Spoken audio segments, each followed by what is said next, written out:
Welcome everyone to Edge Talk Radio. My name is Angela Zabel. That's me. And today we are here. We are going to be talking about soul navigations with author and soul navigator Melody Krafft from Virginia. And she is a spirit artist also. I want to get into that also. So it's going to be a lot of fun. And today, who am I?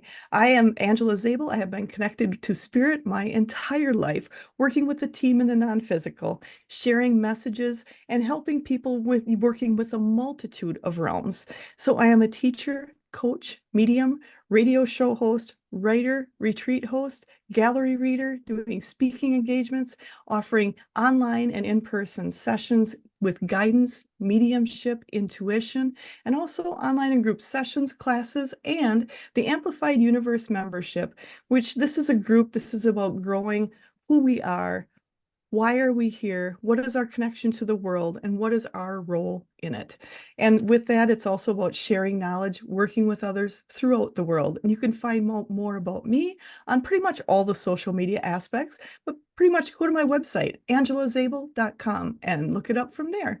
And then today we are here with Edge Magazine. So Edge Magazine is the leading events and media resource dedicated to all aspects of holistic living, health, wellness, and the mysteries beyond.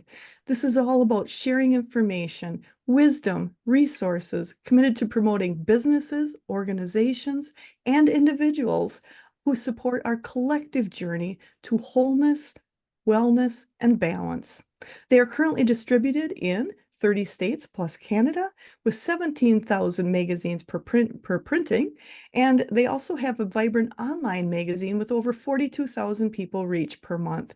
Have the magazine shipped direct to your door. Stay up to date by joining their newsletter or become a drop spot. You can check out more about them on edgemagazine.net. And today, we are here with Melody Krafft, and she works as a soul navigator, conducting workshops, classes, and individual sessions, providing extensive information, revealing one's life purpose using the gifts and talents each of us has been brought into this lifetime. Melody's recent book, Get Me Out of Here. What's Beyond the Madness? That's a really good title. Won the 2023 New York City Big Book Award and is distributed is a distinguished favorite in this category of spirituality. So she has produced and hosted various television specials on healing, mediumship, metaphysics, and A Course in Miracles. She is also a member of the International Absent Healing Team through the Inner Quest Foundation in Canada. Melody's passion is in guiding spiritual seekers to identify blocks that prevent them from unfolding their unique gifts and awakening to the beauty of their souls. The journey of the soul is the hardest thing that a person will ever have to do. It is also the most rewarding, and you don't have to do it alone. And that's why Melody is here today. And I want to make sure all of you check out her website, melodykrafft.com. She's also on Facebook, LinkedIn, and all of those links will be down below. And also check out her book, Get Me Out of Here, What's Beyond This Madness? And check out her spirit artist information, because that's really cool too. And Melody, thank you so much for being here. I appreciate it greatly. And I just want to say thank you for being on. And also, the next question is, how did you go from psychologist and bringing in the spiritual aspect into your life? Okay, well, first of all, Angela, thank you for inviting me here this evening. But so I'm going to kind of flip that question around a little bit, because I actually started out being aware I had a mediumistic ability before I went into psychology.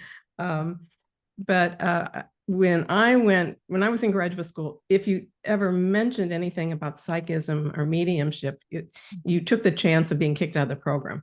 So it was a time when you just couldn't go there. So it wasn't until later in life that I felt like I am tired of pretending I don't have this ability, and I wanted to develop it. And so that's what I did. And so I took formal training because I wanted to do it right, and I wanted to know the history of it. I wanted to know the ethics of it. I wanted to do it properly, to really be able to help people. And so that's my answer in a nutshell. I love that. You wanted to do it properly and to do it the way you felt would be the best, to give the best in-depth information for people. That's something I get with you is you're all about the details behind it, the history behind everything. And so you started knowing you were medium, had mediumship abilities beforehand. And then you went into the psychologist aspect. So this is just maybe a funny question a little bit because I'm hearing it from my team on the other side, is they're saying, so when you were going through the psychology, did you have the mediumship aspect coming in and working with you even when you were practicing and working towards your psychologist degree? I did. And I have to say, when I was younger, I wasn't even familiar with the term psychism or mediumship. And I didn't know anyone else who had these abilities. And so I didn't really quite understand why I could do certain things or why I had access to some information. And I didn't know what to do with it. And I thought, okay, so, and I remember in college one time, met this other student who was talking to a friend of mine, and I started getting information about him, and I started sharing it, and it made him really uncomfortable. And I thought, well, I don't want to make people uncomfortable. I mean, this has to have a higher purpose. So I thought, I'm just not going to do this with anyone until I really understand what the purpose is. So, so good comes from it and not making someone uncomfortable. That is true though. I mean, there was a time, and there still is. I'm sure there's moments where like, oh, these people really aren't open to hearing from this. I'll maybe talk a little bit more in this realm and not so much in the metaphysical realm, for lack of a better term. And I've got to say, growing up myself, you kept it quiet. You didn't say anything. You didn't want people to, commit you, because I had people around me that were being committed because they were seeing and hearing things. And I'm like, oh, not saying a word. And you've also run into that same thing. No, you said you started having mediumship abilities early. Were you really young when you started with the mediumship abilities? Um, what's most clear in my mind was really at the age of 7. I felt like I was getting downloads of information all the time, and information about people I would meet in the future and the time frames. And that all became accurate, when I got older. But again, I didn't share it with anyone, but I have to say it was absolutely fascinating. I would just kind of sit there and enjoy it. It's like watching a movie with all the information. People would just come by and say hi. I had no idea who they were, but they were all very pleasant. Yeah. So were you ever scared I mean, this just started when you were really young. Were you ever scared with it, or was it more a little at a time? No, it would come really fast, and I just found it fascinating. So it didn't frighten me at all. It just felt very normal. And in fact, I thought, well, doesn't everyone do this? Mm. And I remember one time an aunt that came over to the house, and I knew she was going to ask me the question and what the question was. And so I answered it her in my head, and she didn't hear it. And I thought, why didn't she hear it? And so she said it again. She looked at me like, what's wrong with you? And it's like, okay, I guess other people don't do this. That was your first big clue. And I think that's part of it too, is not realizing it's not normal. I think that's something that a lot of people that I've talked to when they're younger, they don't realize it's not normal to know things about upcoming events, to maybe connect with other people on the other side. But has it also helped you about knowing things ahead of time, maybe even things you need to maybe practice up on or understand more? I have to say it's helped me. I would say the psychism aspect really helped me. When I first got my bachelor's, of course, I graduated at a time when there was a huge recession. There just simply weren't any jobs. Mm. Okay. So I took a job finding people jobs. That sounds perfect. And because I had the ability to read the energy in people's field, as soon as they'd walk in the door, I would know immediately what their strengths were and what would be a really good fit for them. And then I would intuitively, locate firms and organizations that needed that. And so I was really good at bringing these two together, you know, a person. So it wasn't just a job, it was something that we're really excited about. And then the company benefited too. So I did that for a few years, but I thought I got to go back to graduate school. I love that because I think a lot of people don't realize that having, increasing, because you're all about teaching intuition and bringing those intuition and getting their blocks out and making those connections. I don't think a lot of people realize that by doing that, you actually make your life easier. I mean, you could have done trying to connect people to a whole multitude of jobs, but you had a pretty good idea where you needed to go right off the bat, how it makes your job and your life so much easier by tapping into who you are. Is that something that you found for yourself and something when you've taught people, have the students kind of been surprised at that benefit of doing it that way? Oh, well, I started teaching psychism in mediumship maybe about 15 years ago. Nice. And I absolutely love teaching. I like people recognizing, oh my gosh, I have this ability. Well, let's develop it. But after about 2 years of teaching mediumship, and it's pretty much the same people that attended all the time. We would do this every week. It's like they reached a certain level of being able to use this mediumistic ability, and they got stuck. And I thought, okay, what's going on here? And it wasn't because they didn't have the ability, it was because they had illusionary beliefs about themselves. They had doubts about themselves.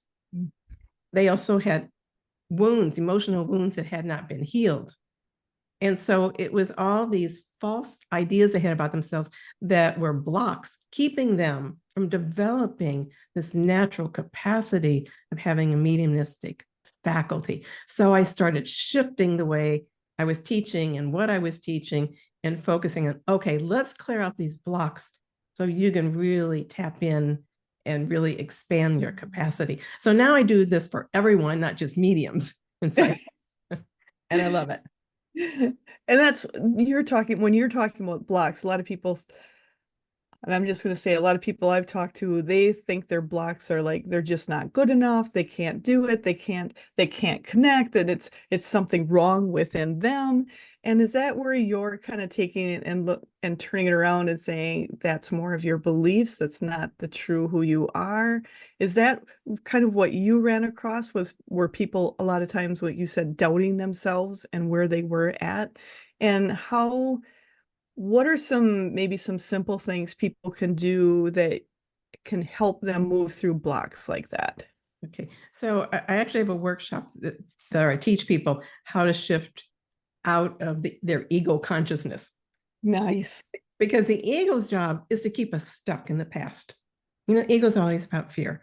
And so as long as we're listening to the ego, because the ego's always criticizing, it's always telling you, you know, you're little, you're limited, and so on. Okay, so we don't want to linger on these thoughts. We don't want to argue with them, but we want to just identify like, okay, there's that old limiting thought again. I recognize it, but I'm not going to indulge in it, and I'm not going to fight it, but I'm going to shift my thought to a thought that makes me feel who and what I really am. And so in the training I do, I walk them through some extensive exercises to a point where they can have a moment of experiencing the essence of what they are. And once they can have that feeling, because it's the feeling that's going to extinguish these old thought patterns that keep them stuck. Once they have that feeling, they can bring that feeling about again the next time they have a self-critical thought. So it's not so we're replacing an old thought pattern with a new thought pattern that has an emotional component to it. And it's the feeling that distinguishes the block. Research has shown you can do this in as little as 3 weeks with one thought pattern. Wow. Now, I have found some thought patterns are so deeply embedded, they most likely came through from past lives. Yeah. Okay. And so it can take a little bit longer than 3 weeks, but if you're really disciplined and consistent about it, you can extinguish that because it's not true. You're believing something that's not true about yourself. So I say, okay, this is an illusionary thought. It's not really you. And so I walk through, and I ask people, can you imagine a time when you did not exist? Oh. Some people will say, oh, yeah, I remember there was a time when I didn't exist. And I'll say, oh, well, what was that like? And then they'll tell me. Nice. They'll tell me what it was like when they didn't exist. Okay. And at that point, we have a discussion about consciousness. Because if they can tell me what it was like when they didn't exist, it means they have always existed. Love it. And that's true. So because we are consciousness, we have always existed. We're infinite or eternal. And what that really means is the essence of what every single person is love. And anything outside of love is an illusionary thought. It's an illusionary identity. And so the journey of the soul is about people. I always tell them, life is about subtraction, not addition. Oh, interesting. Because you already have everything. Mm. So what you're subtracting is all the false beliefs you have about yourself. And what happens, your soul starts rising and you start being more open to receiving guidance from your higher self and guidance from spirit and from source. So we're always subtracting and not adding. We've already got everything. I love that. I love that. And that is so true. To look at yourself as perfect, this perfect divine being, and you're just taking away that what you kind of covered yourself up with your beliefs and kind of letting those go, shedding those beliefs. That is so true.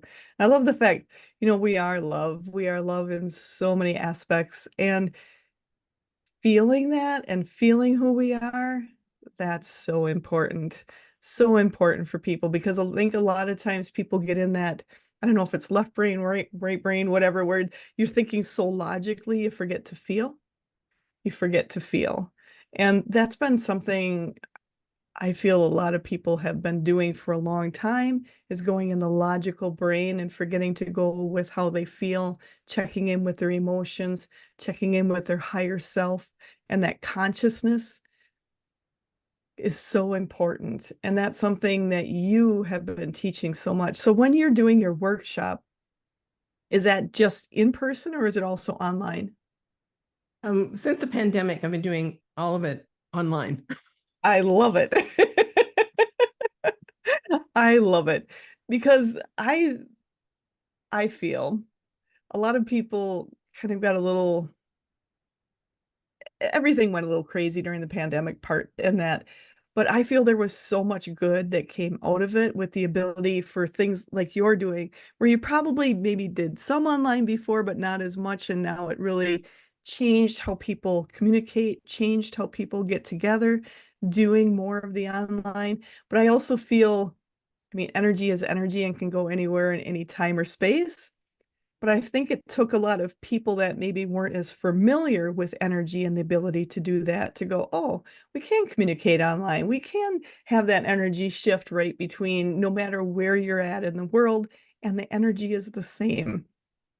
So I think it was such a good thing, that part of it, especially for so many other people who would have never, ever, ever believe they could have any communication or online, to now take classes and do things and open themselves and expand so many of us so much quicker. And that's something I'm so happy you're able to do. So definitely people go out there and check out her class. And that, what's it called again, the class you offer, so they know what to look for? Well, every Thursday, I have a class called the Spiritual Awakening. Oh, no, I'm trying to think. I've met multiple classes. Every Thursday evening, I have a class called the Spiritual Gathering. And in that class, I never really know what we're going to do until about an hour before the class starts. I just wait until Spirit tells me what to do. So that brings up a really good point. So Melody and I were talking just beforehand, before we got on, and she and I were talking about how when we do classes, when we do workshops, we do different things, you get everything all planned out. And then what happens, Melody? yeah, Spirit comes and tells us to do something else. But I do plan out the first half an hour of the class, and we do the same thing every time we meet. And we do what's called sitting in the presence. Nice. And so we all get very quiet and raise our vibration. So it's like meditation. And what happens is we're building an energy field, and it's quite lovely. You can feel it even though we're on Zoom. You can feel the energy getting thicker and more concentrated. And it means that when we're not together on Zoom, we can tap into that energy because we've created a field of energy. So you can tap into it and get into a nice, quiet, centered place. But beyond that, I don't know what next Thursday is going to be.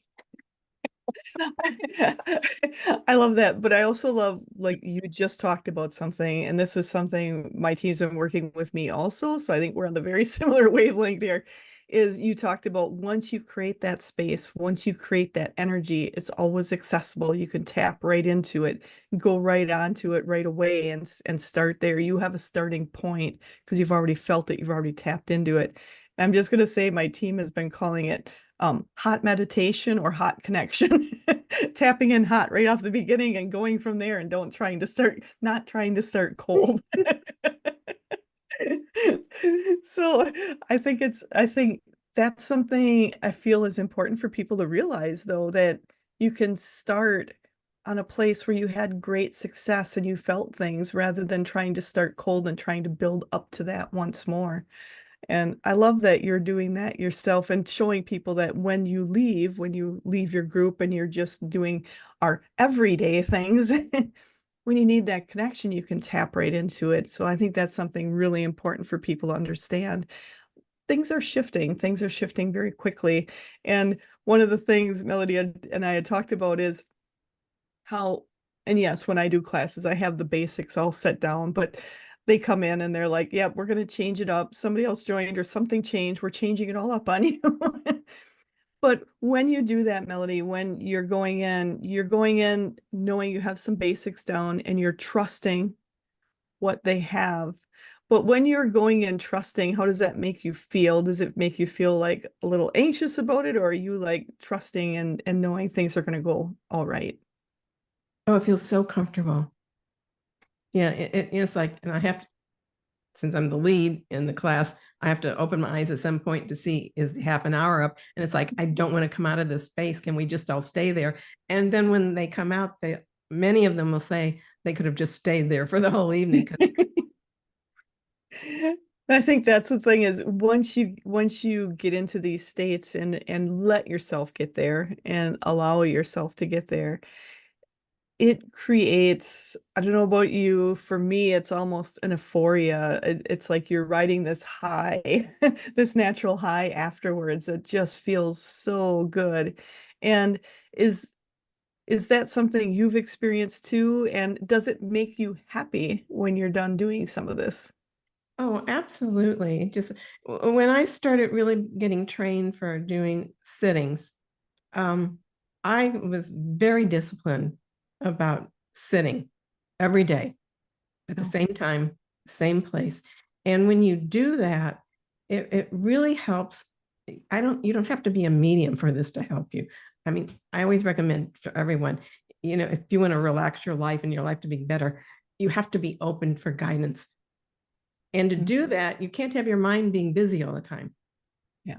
So, I would sit for about 30 minutes, and then I got to the point where the space was so lovely, and I'd open up my eyes and be like 2 hours later, and there'd be this experience of nothing and everything simultaneously.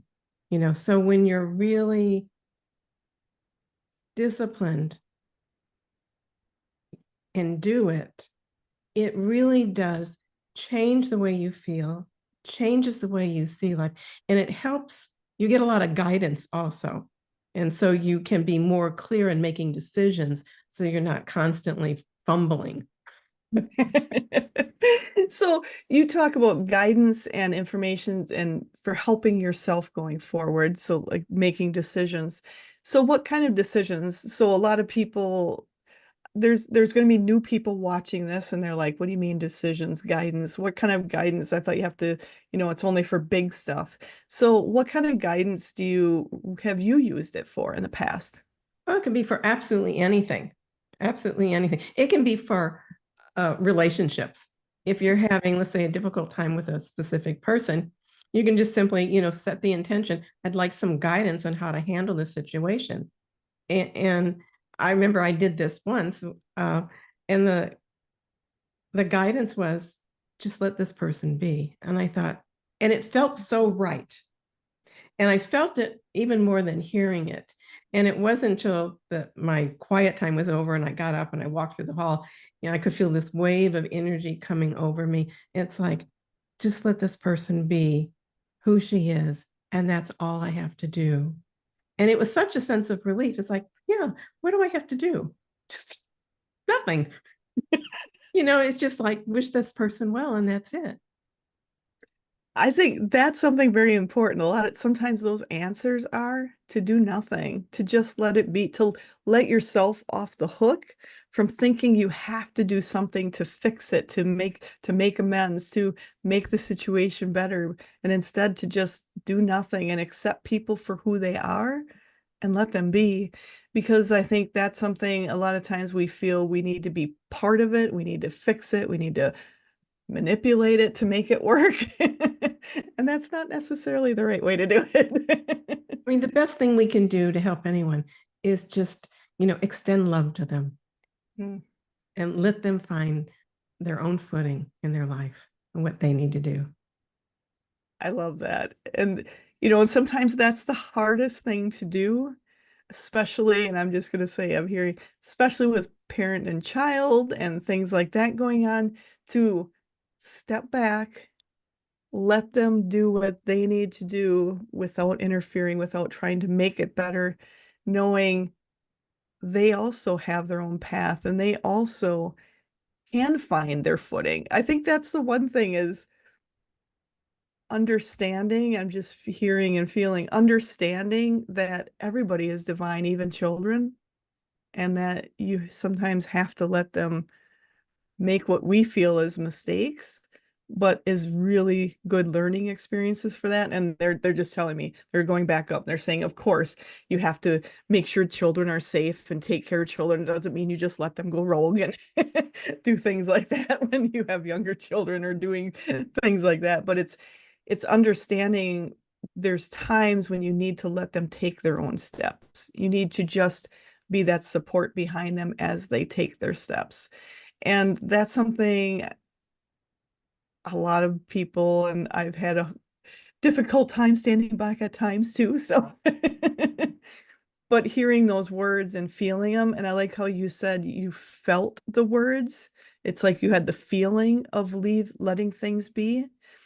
And I just want to talk a little bit about when you're helping people getting through those blocks, working through whether it's mediumship, intuition, when you're helping them go through that, are you also helping them, or are you also helping them understand that some of that is also a feeling as much as words you may hear in your head? Oh, yes, yes. And that's with guidance. And I guess when you're teaching, what are ways people can get information? What are the different ways people may receive information, or you have received information? What are different ways you've received information? Okay, so some of the people that have come to my mediumistic classes, they had previous training and they were all about the clairs. And so I want you to, I'd say, just forget all about this. Forget it. Thank you. What we have to do is develop a practice of sitting quiet. We want our mind to get quiet because we want, and I always ask them first, why do you want to be a medium? It's important to know why. Mm. know? Is it because you really have this sense of being of service and healing for people? Or is it, can you imagine yourself on the stage and you're thinking, wow, my ego is going to be really big? You need to find out why you're doing this. And now I forgot what your question was. It was all the different ways and ways that you have connected or have information has come in for you or for students. Yeah. Okay. So the goal is to get to the point where spirit, you can allow spirit to blend so completely with you, is that you really have this field of knowingness about everything about the person, how they move, how they feel, how they think. And so it's not about hearing or seeing, it's about the feeling. I love that answer because that's something I've been letting people know or working on getting that out there is the feeling has more information in than any of the clairs, like, seeing it or hearing it. And I feel the feeling of it has much more information to start with than anything out there. And then you add it all together. But that feeling is so full of emotion, so full of information, so full of guidance, if you're willing to step into the feeling of it and go from there. Yes, absolutely. And as you've been working with people, so you've had different television specials on, and you've done healing, mediumship, metaphysics, and A Course in Miracles. And you were also part of the member of the International Absent Healing Team. So can you tell us what the International Absent Healing Team is, what it's about? Well, that's the Inner Quest in Victoria, Canada. And so I received most of my training from Brian Robinson and Simon James, who are the founders and directors of that. And I have to say, I would say they're like one of the best mediums alive today. Nice. I mean, they are incredible. They love teaching. Hmm. And they teach in the classical way. They were trained by Gordon Higginson. You know who Gordon Higginson is? Okay. Yeah. So I learned spiritual healing through them. And it's based on Harry Edwards' work. Harry Edwards was a spiritual healer in England, and he documented all the work he did. And he had thousands and thousands of people that would come to him. And he had such a high success rate of people being healed that he turned all that documentation over to the medical field. And the hospitals in England today allow spiritual healers to actually work in the hospitals. Nice. So much Nice. documentation. So anyhow, I went through the training for that, and it's absolutely beautiful. So you're not, calling yourself a healer is like, you're not really the healer. You're the channel that the healing energy flows through you to the individual who needs healing.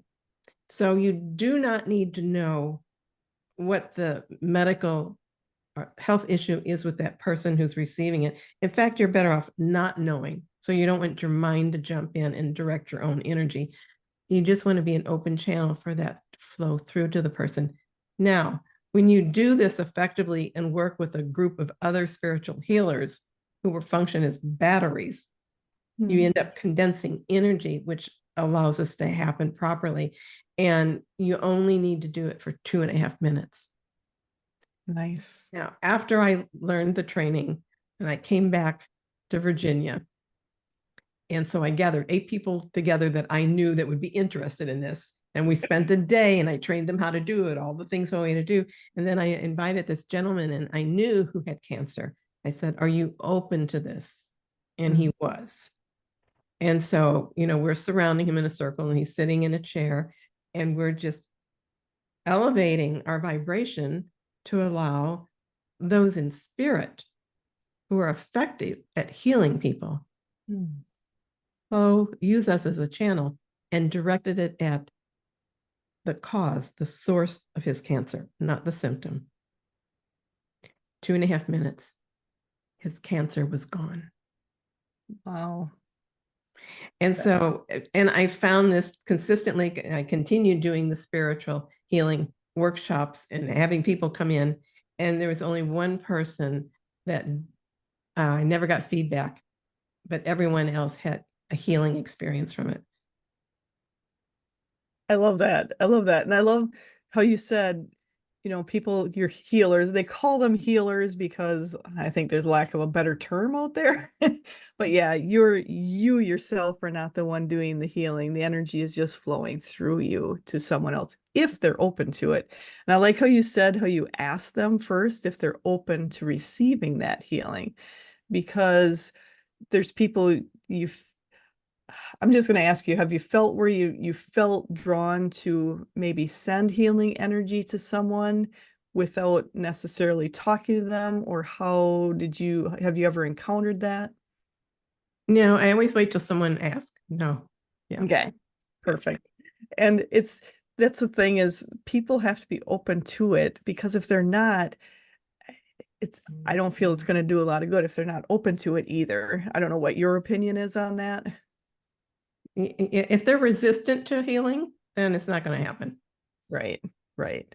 And I think that's where people say, well, I couldn't heal them. Well, maybe they weren't ready to be healed. Maybe Yeah. they just weren't ready for that experience at this time. But it's all about understanding we're not doing this alone. And I love how you got the group together and that group energy, and realizing the group here and the group on the other side, like you had called in the ones that are going to be the best for bringing that healing in, to call them in. You're working as a group. And have you felt that there's more draw to work in groups or to bring groups together in the last few years than you have in the past?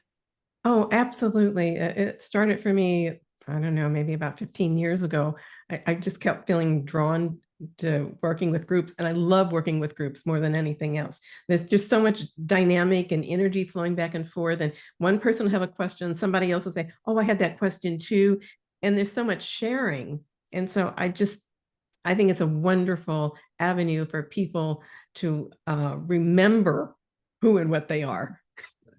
That's true. Like you said before, we're just fine. You're subtracting all the time, subtracting who you're, and that brings you to your remembering of who you are on that core level, that soul level. I think that's so important. And as you've been doing this, you wrote this new book, and it's like, get me out of here. What's beyond the madness? So what drew you to write that book, may I ask? Well, I have to admit, as a child, I used to think like, how did I get here? I felt like, how did I get stuffed in this little body? And I thought, this place is crazy. And I used to think, how do I get out of here?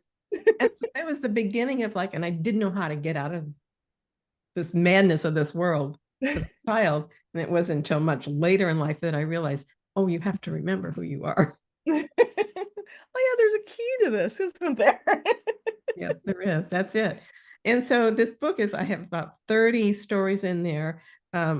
Most of them are true stories. There are a few allegories, but they're about the three stages of spiritual awakening, because we all go through these three stages. And so the book is broken down in that way. And so I touch upon common challenges that we all experience during these different stages, and how we shift. And because sometimes the journey can be quite scary for people, especially when you start having an opening and things that other people would consider very unusual or bizarre. You don't want to be frightened by it. And there's not usually a lot of people you can talk to about those weird, bizarre things that are happening either. Yeah, and so that's why it's always good to be in a group of spiritual seekers, because you have a community of people that are working on a soul level. And so you can talk about things that someone else is not being aware that they have a soul and that they have a spiritual practice. I mean, everyone's on a spiritual journey. Not everyone is aware of it. Oh, absolutely. Absolutely. But the book talks, and so I've had a lot of really good feedback about the book, where people have told me they felt like it was just written absolutely for them, and they found it healing. This one woman was going through cancer treatment, and she said when she read it, it alleviated the fear of the cancer and the cancer treatment. So I thought that was quite lovely. And so I had Spirit. Spirit also helped me write that book, and could not have done that without Spirit. They are very helpful, aren't they? Yes, they are. So you talked about the 3 stages of spiritual awakening. What are the 3 stages? Well, the 3 stages, the first stage is considered, my mind just went blank again. The first stage is about, it's the camel stage. And the reason why, and I use Nietzsche's term for that, because the camel stage is about stage of being burdened. The camel's an animal of burden. And so we're walking in life, and the sand beneath our feet is constantly shifting. So we never really feel grounded. Yep. And we're exhausted. It's one challenge after another. And on this stage, you're very much asleep. You don't have a clue who you are. So it's really a very challenging, difficult time of suffering, real suffering. And when a person reaches a point where it's like, I can't do this anymore, there has to be another way. There has to be another way. And I'm willing to start thinking about how can I change. And when that happens, you shift into the second stage, which is referred to the lion stage. Mm. And the lion is about killing off the illusionary beliefs. Oh, well, that's really good an analogy there. And so you have many different levels of consciousness and stages in the second stage of spiritual awakening. And so the book focuses primarily on that, because only people that are in the second stage are going to even be appealed to going to pick up that book and read it. These are individuals that recognize, I need to change. I don't know exactly how, but let me see how much this book will help me. And so I talk about the stories in there about, how we have to listen to our intuition, and what happens when we don't, and what happens when we do. Talk about past lives.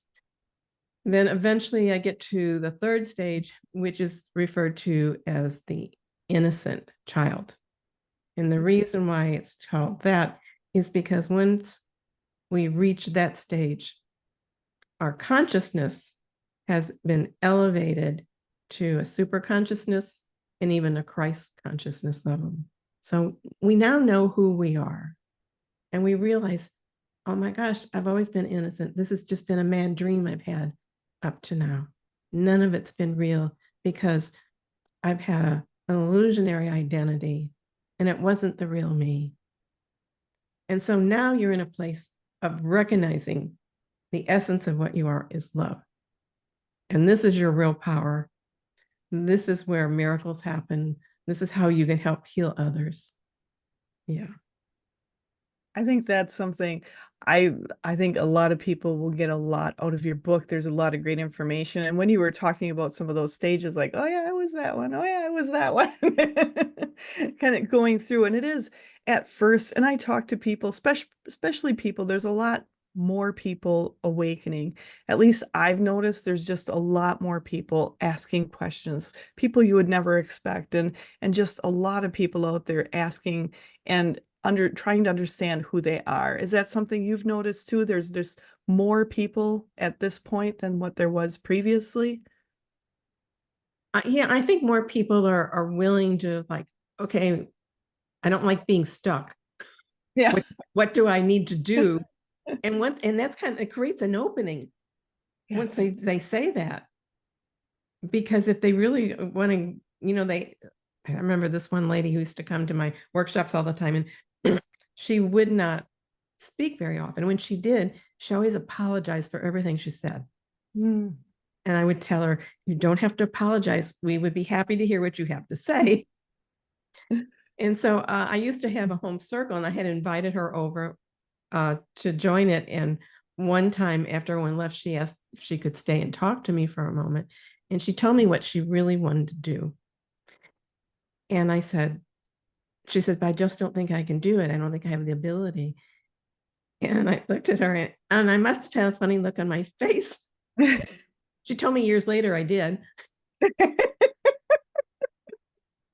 And basically I just told her, I said, there's no reason why you can't do that because you have the ability to do it. And she was ready to hear it. Okay. Yeah. Today she's doing exactly what she wanted to do. She has her own business. She absolutely loves it.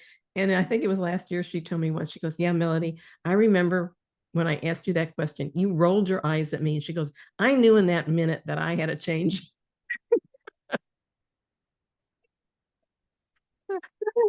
I love that because I mean, you see it. I love talking to you because it's like you see it with other people where they're questioning their abilities and you're kind of looking like, what are you questioning and why? You can't even understand why they're questioning it. Then them seeing that immediate reaction, I think, is probably really good for them. And obviously it helped her a lot now. I do understand why people, are self-critical because most people are grown up being criticized all the time.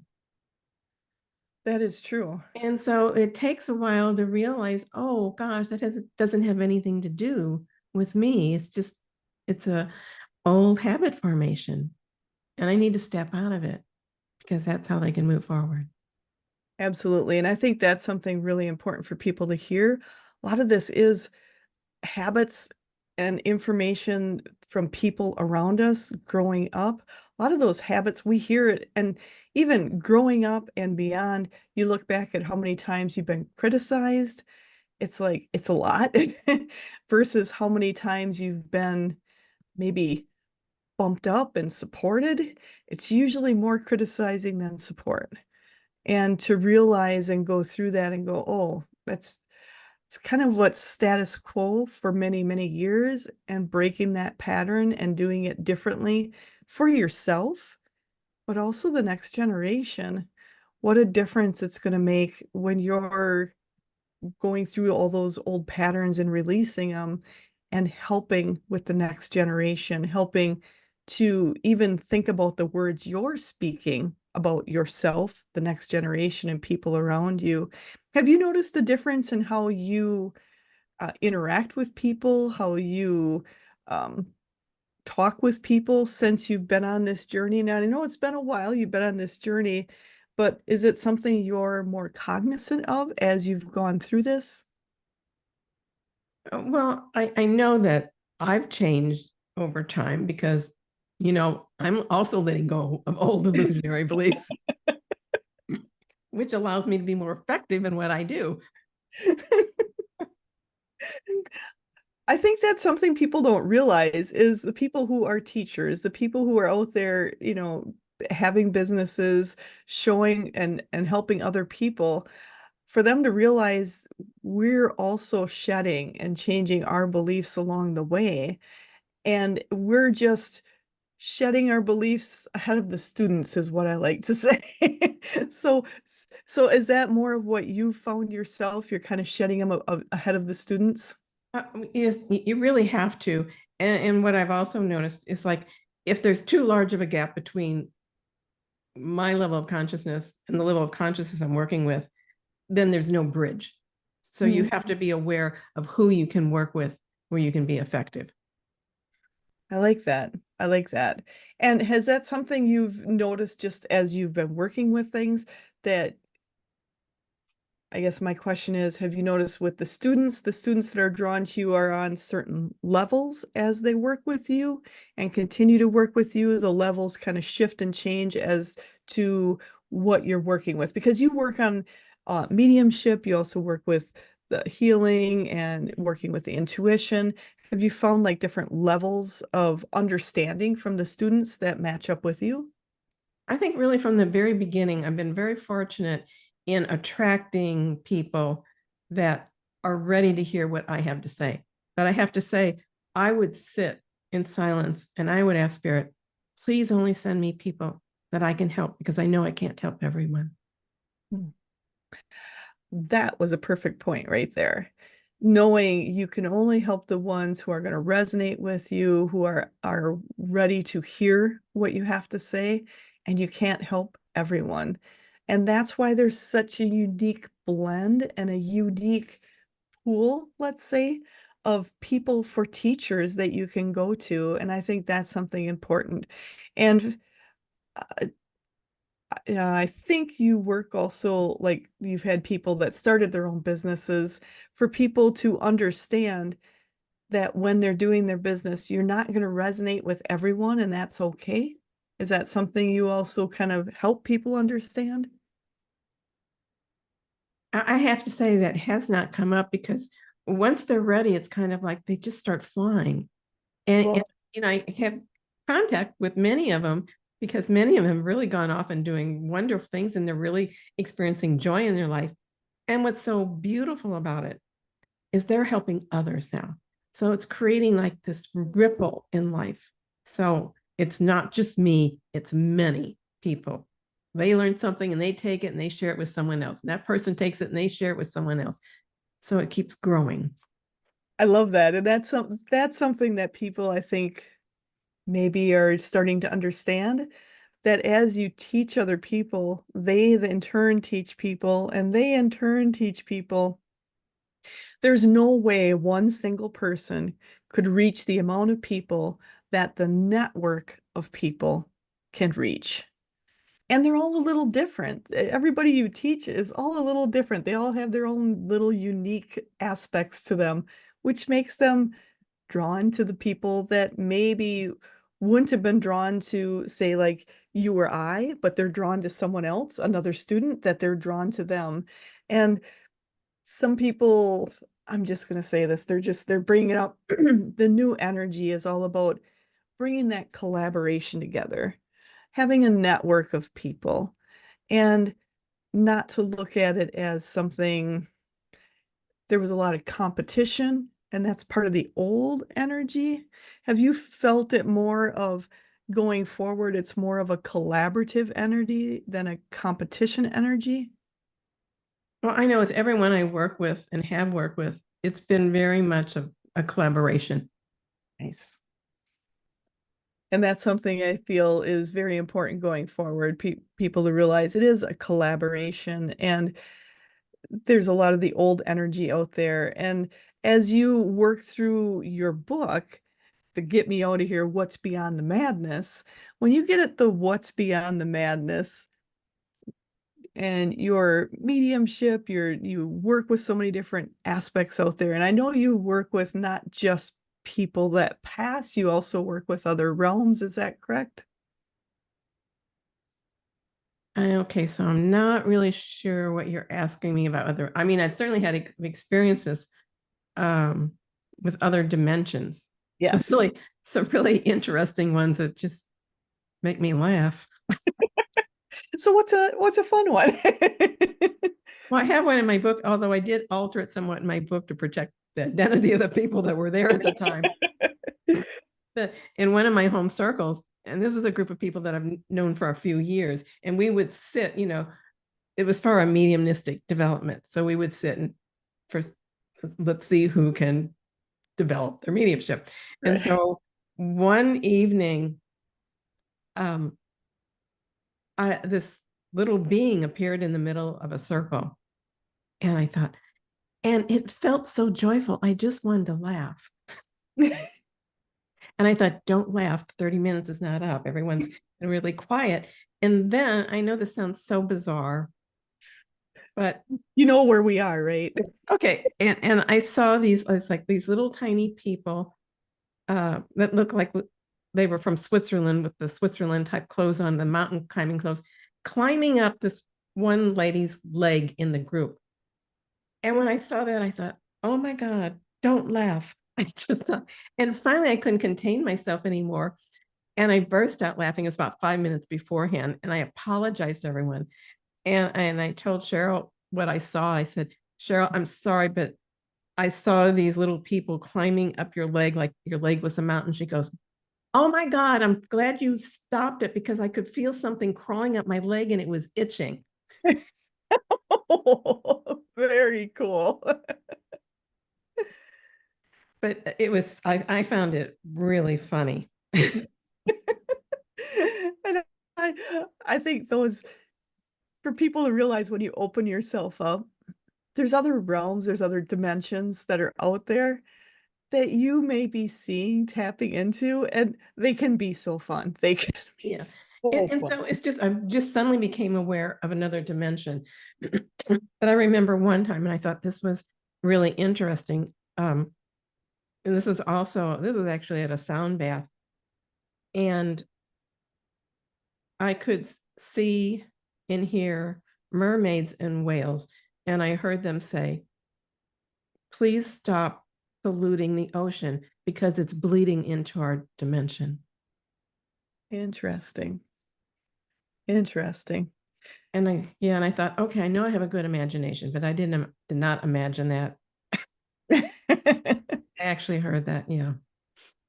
And that's something I think for people to realize, you're going to get that information and messages. And I think, I'm really happy with things now are getting better with people being aware of things around us, being aware of the environment, being aware of keeping things clean, picking things up, not letting things get out to the wildlife and areas around us. So I think that's something that's improving greatly and continues to improve every day. And to have those messages coming in for people to be more aware of that, to go, what can I do differently to prevent some of that happening, as is important. And bringing that out on here, I think, is also important because there's people that be listening to hear this to go, oh, what else can I do? What else can I be aware of doing to change what I'm doing to make it better for myself and everything around me? So those messages are there in multiple dimensions, multiple realms, and it's so good for people to be aware. When you open yourself up, more is going to come in. And when those different things, the different dimensions started coming in for you, were you welcoming of it, or were you kind of like, what's going on? No, because it's always happened ever since I was a child, and I just always found it fascinating. I agree with you. It's to me, it's fascinating to see what or who is going to be sharing messages and what information they're going to bring forward, and to be open to them, because some of them are very funny and they love to have fun. Have you found, even when doing mediumship, have you found where personalities of people are coming through as you're doing mediumship also? Okay, I'm not sure of your question. Can you rephrase it for me? So as you've been doing mediumship, when we talk about, when you talked about like the little people you had seen crawling up the person's leg and you were laughing and they were fun, you were funny, you had this laugh at it. Do you also find when you're doing mediumship, are you also finding like some of their senses of humor come through, or different things will come through that are showing who they are? Oh, absolutely. When you do mediumship, you want to feel the feelings and the emotions of who's ever there. Otherwise, how can you give evidential information to the person that you're sitting with? Yeah, absolutely. I love that. And it's being, as I've talked to some people where, and it's a lot of newer people and ones that have been doing connecting for a while, but some people are fearful of feeling the people when they're doing mediumship, feeling those people coming in. And from what you're saying, it feels, and what I feel is, the more you feel into them, the more you feel them, the more detailed information you're going to get. But have you ever found it fearful to kind of blend more with them? I've never found it fearful, but I remember a couple of times when I blended with one person, he had committed suicide and he was extremely, I mean, he had a lot of guilt and he was very sad. And I could feel that on a very deep level. And so I have to admit, I found that really uncomfortable because I was actually on a platform giving the message at the time. And I found it really kind of hard to hold that level of pain that he had because I was feeling it too. Yeah. And that is something to realize, is when you're tapping into some of these people, you're gonna maybe tapping into those moments where you're feeling that sadness, you're feeling that pain from them emotionally, and to know are you okay with that or not? Or is it something you don't want to experience? Because I know there's some people where when they're doing mediumship, they don't want to experience that at all and will kind of put like nobody do that to me type of thing. And they won't connect with a lot of the people like that may have some of that on.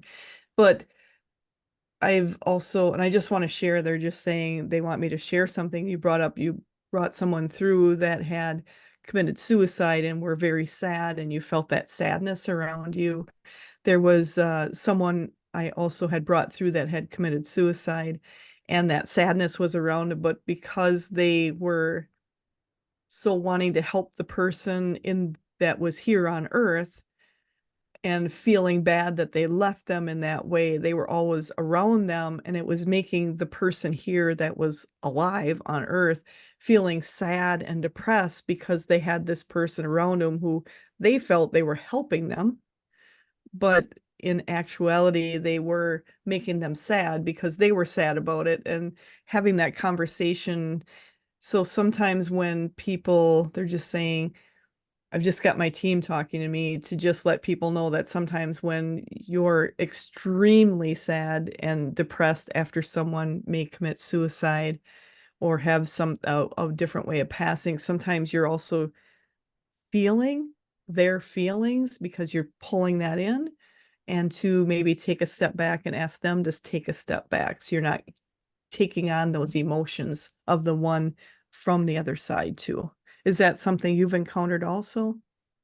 Well, I did learn at some point when it was too intense to ask them to pull back a bit. But I just remember this one time because I was still in training and I was doing platform training at the time.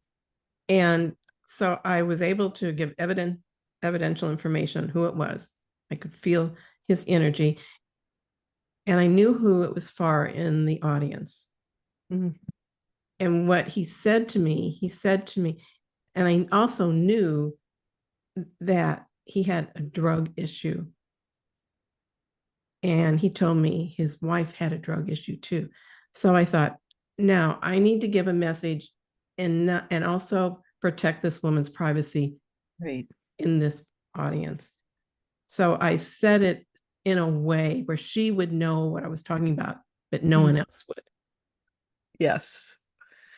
And I think that's something for people it's really important to know, is sometimes the information you'll receive is for you to know. And I think, so this is something that's happened to me too, where there's information they're giving me where I knew there was other abuse going on, but I knew I wasn't supposed to say that out loud, but convey it in a way where they would understand. But because you're in a group setting, it's not to be conveyed in a group setting. And when you receive that, is it more of a feeling or a knowing that this is for me to know, for me to understand, but not to say in a group setting?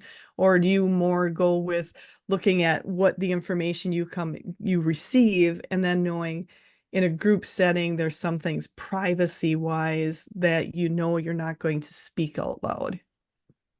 Well, for me, it was just a total awareness of where he was at, what was going on, what was happening. And I mean, maybe being a psychologist and just being sensitive to people, she should have some privacy. So Yes. I need to say this in a way she gets it, nobody else does. I like that. And just for people to realize, I feel, and I keep hearing from the other side, people need to understand when people are doing mediumship or intuition, intuitive readings, things like that, things can come up where they're sensitive and you need to be aware of that. This isn't like some people say, well, whatever you say, just blurt it out. Well, sometimes you really need to look at what you're saying before you speak the words, because there's a lot of sensitive information that comes through in readings that people really need to be aware of and realize it should be done with honor and with integrity. I feel that is something people need to realize. This isn't something like, it's not just go have fun tonight and not really think about how you're affecting people, because everything you do affects people, and you really need to use your integrity and your intuition on when you're doing sessions with people, how you're portraying that information, because it is important. You never know where someone's at. Yeah. Mediumship is not a form of entertainment. Its purpose is healing. And originally mediumship's intent was to elevate the consciousness of society. Interesting. I did not know that. And I kind of, looking back at things, it's realizing when was, the mediumship has been brought out. Before it was kind of closed behind closed doors, or, go to this, knock 3 times, go there and go look at it and meet up with someone. And now it's a lot more common, but I agree. It's all about healing, and it's about helping people understand more of what's on the other side, as we call the other side, but it's not really the other side. I think it takes away the fear of death. Yes, yes, I agree. I really feel it helps them understand more. Death isn't the end all. Death isn't the end. There's nothing after that. It's really about realizing there is a lot more besides our earth, our experience here at this point in time. And that, I feel that's something people really needed to understand, is it should be done with integrity. It should be done in love. It should be done with the intention of, this is for healing. This is not entertainment. This is something that needs to be done, not needs to be done, but needs to, I guess, needs to be done. I feel it needs to be done in a more aware fashion than just willy-nilly, like, oh, I'll do a reading for you, and not really understanding the implications behind it. And as you've been doing this for a while, and you've also done A Course in Miracles, and as you connect more, as you've gone through your life, has there been synchronicities, miracles that's happened in your life as you've gone through this? Absolutely. I think the more conscious we become and the more we release our illusionary beliefs, we have more events that merge together just at the right time. You meet the right people, or the right thing comes to you. And I love doing the Course in Miracles, facilitating that. People have trouble reading it. The language feels really awkward. It's almost like reading a foreign language when you first start. But once you get used to it, and I also recommend people read Ken Wapnick's books, because he was the editor of the course. He writes and explains the course for people who don't want to try to figure out the course, and he does a beautiful job of it. And again, it's the Course in Miracles is all about, and I condense it down into this. We have 2 choices in life for every decision, just 2. That's it. And we stop and think about it. Truth is always very simple. Yes. Illusion's very complicated. So since we have 2 choices, we have a choice: we come from the ego or we come from love. That's it. Ego is fear. The Holy Spirit is love. And the Holy Spirit is just the communication device, that how we connect with spirit. Love that. Because when you go in love, you have no fear. You have no fear. And that is so important for people to realize. And the synchronicities, I love the fact that the more you understand who you are, the more you take the coverings off of who you are and really get to the core of it, and do this subtracting, letting go of the beliefs. You start bringing in new people synchronistically, that are going to help you on your path, that are going to be there exactly when you need them, and being exactly what you need to hear in the moment. Absolutely. And has that been something where you've noticed it's things will be going on and all of a sudden it's almost like the same. Do you get the same message kind of coming through in different ways, different directions when when you're working on something or when you're really concentrating on something? Have you had it come in information about it in multiple ways? I usually, if there's something I'm working on and I'm not really clear about it, I just simply ask for guidance for it. Nice. And it's asking for guidance without any expectations of how it's going to get to you. Is that something that helps the most? Oh, yeah. I always tell people, do not have expectations of any kind for anything in this life. No expectations. If you do, what happens, you're setting yourself up to be disappointed because you have no control over anything in this world except for your own thoughts. Very true. Very true. And I also feel when you put expectations on there, you're almost putting limitations on who you are and what you can receive and where you can go. Because we're having expectations from a lot of times our human aspect and not really tapping into our soul aspect of what our possibilities are. That's right. That's right. Absolutely. And I love the fact possibilities, I feel possibilities are endless as long as you open yourself up. Well, remember, the essence of what we are is unlimited. Oh, very good. So I've got to say, you have the madness, what's beyond the madness. Have you got any information or how do you feel about things going forward in a general sense? In terms of what? That's a big question. That's a big question. It's a big question. So I guess two parts to it, as far as people and the consciousness of the people, and then as far as us as humanity going forward. Okay, so one thing I do know is that everyone is destined to remember who and what they are. Now, how long it takes is up to them and how much resistance they have. Love it. Love it. And some people are going to have more resistance than others. Yes, I just turn on the news and you'll get that. Yes. And when you talked about love, when you're seeing people, maybe, and there's people that have people in their lives that are around them that have resistance themselves. And a lot of people I've talked to different people where they're awakening, they're expanding, they're understanding who they are. I guess is more sort of awakening is just understanding who they are. And as they do so, they see people around them and they feel kind of this push-pull because some of the people around them aren't understanding who they are to the level the people in their lives are.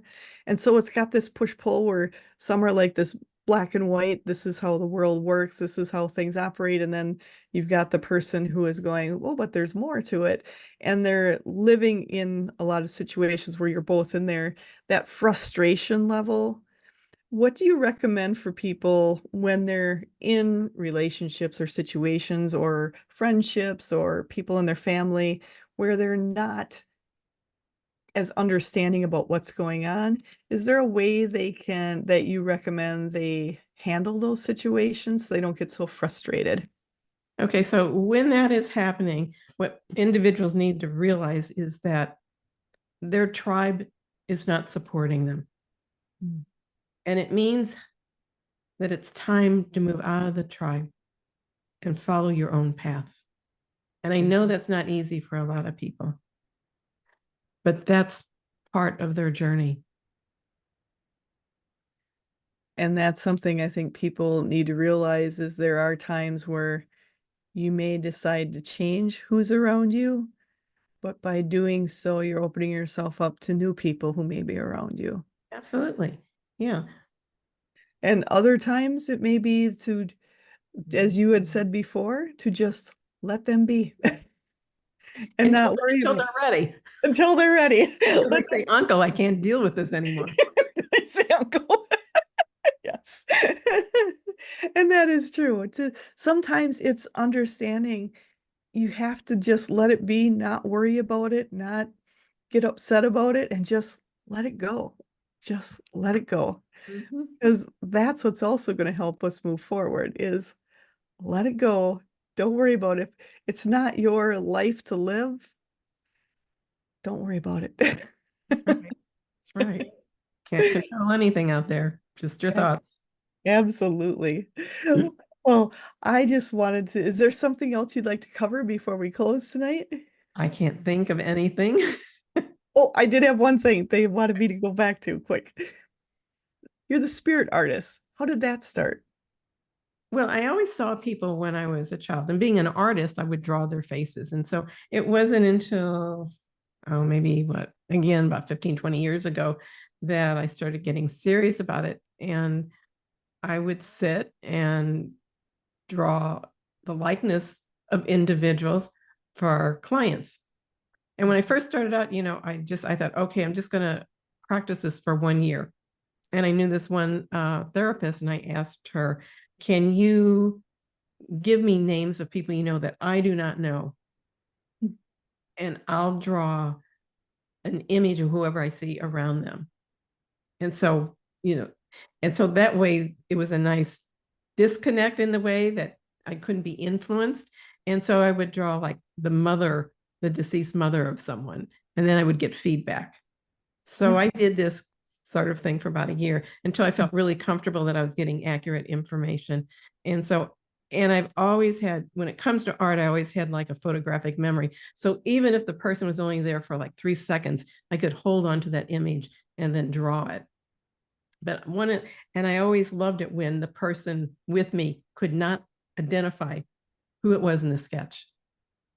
And then 2 months later, they would contact me and say, I took it. She went to visit her mother-in-law. She was a recently married woman, and she never met her in-laws. Well, her father-in-law had passed, and she said, I wanted to show the sketch to my mother-in-law, but I was kind of nervous about it, but I decided to go ahead and show it to her. And her mother-in-law said, oh my God, this is my husband. So I know I wasn't picking it up on a psychic level because the woman I was sitting with didn't know him. Right. I love that. And I love the fact that you said when you're doing some of this, you're giving information to someone and they don't know it. They don't know the person you're talking about or the person you're drawing, and they have to go to someone else and then that person confirms it, because I've got to say it's so fun sometimes for me is they're like, I don't know what you're talking about. And then, but then I'm like, they're telling me you need to talk to someone else about it. And then they come back and go, oh yeah, that's what it was. And I don't know if you know Carl Pohl. She was a famous psychic artist in England. Oh, I don't know her. Well, she said the longest time she ever had where someone couldn't recognize it was 20 years. Oh, God. So I thought, okay, I don't feel so bad. It took 2 months. Yeah, 20 years. Yeah, that's a while to wait. But it does get claimed. I like to say sometimes they have to claim it. And it does get claimed. And that's the thing, to know information is out there. You always continue. Even 20 years later, that message is still relevant. And that's something important to realize. There's so much information and people that are waking up and finding new people to learn from and finding information like yours. Even if it was done 15 years ago, 10 years ago, 5 years ago, at this point in their understanding, it's brand new and completely relevant to them. And that's something people, I think, need to understand. It doesn't matter how old the information is. When you're ready to hear it, you're ready to hear it. Right. Well, I just want to say this has been so much fun, and I want everybody to make sure to check out your website. And you can go on and check out some of the spirit, because on your website you show some of the drawings and the people that were the pictures of the people that you had done the drawing of. So it's very interesting to go and look at. So make sure to check that out. It's on Melody Krafft, and it's 2 F's in crafts.com. And that link will be down below also. And also on Facebook and LinkedIn, and checked out her book, Get Me Out of Here, What's Beyond the Madness. So definitely check that out. Is there anything else you'd like to say before we close, Melody? Well, I hope people click on send me your emails on my website because I'm going to have another really good workshop coming up this fall about the journey of the soul for anybody who wants to explore their journey. Oh, that will be fun. The Journey of the Soul is going to be so much fun. And you do a lot of things online. So if people are looking to connect with you, they can go on your website and sign up for an online session with you or online classes. Is that correct? Yes, absolutely. They can Awesome. shoot me an email and we can talk about anything. Awesome, awesome. I've got to say, it's been so fun to have you on here, Melody, and I am so happy to share your information with others because there's so much great information there. And definitely check out her book because there's a lot of people going through that process of awakening and how it happens and those three stages and all the information past that. I think it's very, very informative for people out there. So definitely check that out. You won't feel alone after reading that book. And I just want to thank you again, Melody. Thank you so much. And everybody go and check out her website, check out her information, send her the email. And then I also just want to say is, and then let's see, everything's on your website and you are also on Facebook and I have that information down below and on LinkedIn, correct? Yes. Awesome. Well, I want to thank you so much, Melody, and I want to thank you for all your time and your sharing your knowledge with everyone because I feel it's so helpful for everyone here and everyone who will be listening now and beyond. Thank you, Angela. Thank you. Thank you so much. And I want to remind everybody, make sure to watch the next episodes of Edge Talk Radio. They're on the first and the third Tuesdays of the month at 7 p.m. Central Standard Time. But if you missed the episode, no worries. You can check out all the past episodes. You can listen to the downloadable podcasts or watch the interview on my YouTube channel, Angela Zabel, Teacher Coach Medium. And I want to thank all of you for listening, expanding, and amplifying our universe together. Thank you and have an absolutely amazing day.